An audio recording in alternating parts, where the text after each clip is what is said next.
तर भास्कर जाधव यांनी रामदास कदम यांच्यावरही टीका केलेली आहे। रामदास कदम 2 वेळा पाया पडले। रामदास कदमांनी विधिमंडळातही पाय धरले असं जाधव यांनी म्हटलंय।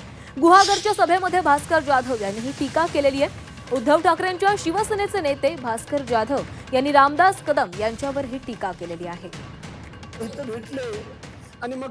तर भास्कर जाधव यांनी रामदास कदम यांच्यावरही टीका केलेली आहे। रामदास कदम यांनी 2 वेळा आपले पाय धरले, तर विधिमंडळामध्ये देखील त्यांनी आपले पाय धरल्याचं भास्कर जाधव यांनी म्हटलेलं आहे।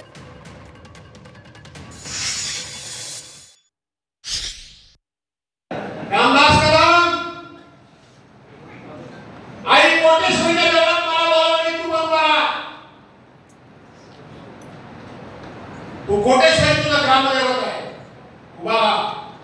मी तर तुझ्या घरी पाया पडलोच नाही टीका करता, पण सचिन हा रामदास कदम माझ्या 2 वेळा पाया पडला, 2 वेळा खाजगी झालेलं त्यांनी सांगायचं असतं, पण ते गव्हर्नमेंट सांगायला टीका करतात। बरोबर आहे, कोणाला तरी माहिती आहे कोणाला गेली भेटायला। अरे कोणाला भेटायला गेली? कोण रामदास? हा बामवाला ना? आता बामवाला नाही म्हणायचं, आता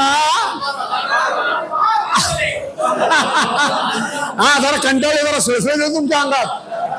आता रामदास कदम नाही, आता बामदास छम छम। बरोबर आहे का नाही? मी त्या रामदास कदम बद्दल फार काही बोलत नाही। मूर्ख आहे, मूर्ख म्हणजे मूर्ख आहे, तो येडाच आहे, या डोक्यावर परिणाम झालाय, माहिती आहे की नाही तुम्हाला?